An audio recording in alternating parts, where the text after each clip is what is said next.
എൻ്റെ പേര് ജോയൽ. ഇത് എൻ്റെ വൈഫ് ബ്ലസ്സി.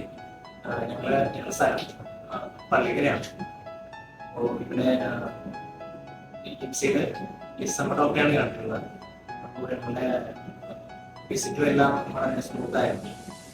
EMC ഞങ്ങൾ സെലക്ട് ചെയ്യാനുള്ള കാര്യം, ഞങ്ങൾ കുറേ നാളായിട്ട് ഈ ഹോസ്പിറ്റലിൽ ഞങ്ങൾ വരുന്നതാണ്.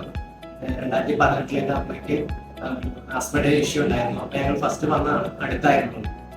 അപ്പോൾ വന്നതിന് ശേഷം എല്ലാം വളരെ നല്ല രീതിയിൽ ഫീൽ ചെയ്തു. ഇവിടുത്തെ കാര്യങ്ങളിലാണ് ഹൃദയത്തിൽ നിന്ന് എല്ലാവരും ഇടപെടുന്ന ഫീൽ ചെയ്തത്. പിന്നെ എല്ലാ ബാക്കിയുള്ള കാര്യങ്ങൾക്കെല്ലാം ഞങ്ങൾ ഇവിടെയാണ് വന്നിരുന്നത്. അപ്പോൾ പ്രഗ്നൻസിയുടെ കേസ് വന്നപ്പോഴും ഞങ്ങൾക്ക് വേറെ ഒന്നും ആലോചിക്കേണ്ടി വന്നില്ല, ഇവിടെ തന്നെ കാണിക്കാന്നുള്ളതായിരുന്നു ഞങ്ങളുടെ ഡിസിഷൻ. പിന്നെ ഞങ്ങൾക്ക് ഡിസംബർ ഡോക്ടറായിരുന്നു ഞങ്ങളുടെ ഡോക്ടർ. അപ്പോൾ എല്ലാ വിസിറ്റിൻ്റെയും ചെക്കപ്പിൻ്റെയും സമയങ്ങളിലെല്ലാം വളരെ ഹാപ്പി ആയിരുന്നു. ഞങ്ങൾ എല്ലാ കാര്യങ്ങളും കൃത്യമായിട്ട് പറഞ്ഞു തരികയും വളരെ സന്തോഷത്തോടെ സ്നേഹത്തോടെ ഇടപെടുകയും ചെയ്തിട്ടുള്ളൂ. എൻ്റെ ഒരു ലോ റിസ്ക് പ്രഗ്നൻസി ആയിരുന്നു. നോർമൽ ഡെലിവറിക്ക് വേണ്ടി മാക്സിമം ഡിസംബർ ഡോക്ടർ ട്രൈ ചെയ്തു. എനിക്ക് 2 മാസം ഇൻഡ്യൂസ് ചെയ്യാൻ നോക്കിയിട്ടായിരുന്നു, പക്ഷെ അതിനായിട്ട് ഫെയിൽ ആയിപ്പോയി. പിന്നെ എമർജൻസി ആയിട്ട് എൻ്റെ ബേബി മഷിയിട്ടത് കൊണ്ട് എമർജൻസി സിസേറിയൻ നടത്തുമായിരുന്നു.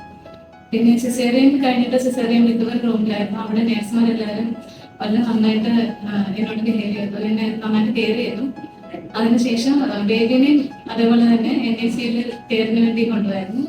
എൻ്റെ ഫസ്റ്റ് ലോ റിസ്ക് ആയിട്ടാണ് പ്രഗ്നൻസി ആയിട്ടാണ് ഡിസ്മ ഡോക്ടർ പറഞ്ഞത്. പിന്നെ എനിക്ക് പെയിൻ വന്നപ്പോൾ ഇവിടെ വന്ന് ക്യാഷ്വാലിറ്റിയിൽ അഡ്മിറ്റ് ആവുമായിരുന്നു. പിന്നെ ഇൻഡ്യൂസ് ചെയ്യാൻ നോക്കി 2 പ്രാവശ്യം, പക്ഷെ അത് 2 ഫെയിൽ ആയിപ്പോയി.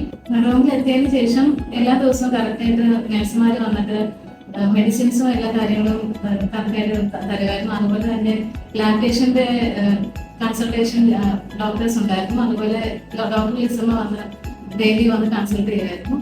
അതുപോലെ തന്നെ നല്ല രീതിയിൽ പെട്ടെന്ന് റിക്കവർ ചെയ്യാൻ വേണ്ടി സിസേറിയൻ്റെ റിക്കവറിക്ക് വേണ്ടി ഇവരെല്ലാവരും ഹെൽപ്പ് ചെയ്തു. അതുപോലെ ഡോക്ടർ അപ്പോൾ സിസ്റ്റർ റെജി ഞങ്ങളെ ഒരുപാട് സപ്പോർട്ട് ചെയ്തിട്ടുണ്ട് ഈ ഒരു ടൈമിൽ. അതുപോലെ ഡയറ്റീഷ്യൻസ് ഉണ്ടായിരുന്നു സെപ്പറേറ്റ് ആയിട്ട്. അവർ വന്നിട്ടും എല്ലാ രീതിയിലും എന്തൊക്കെ ഫുഡാണ് സിസേറിയൻ കഴിഞ്ഞതിന് ശേഷം പ്രഗ്നൻസിയുടെ ഈ ഒരു ഇതിന് ശേഷം എന്തൊക്കെ വേണ്ടെന്നുള്ളത് കറക്റ്റായിട്ട് പറഞ്ഞു തന്നു.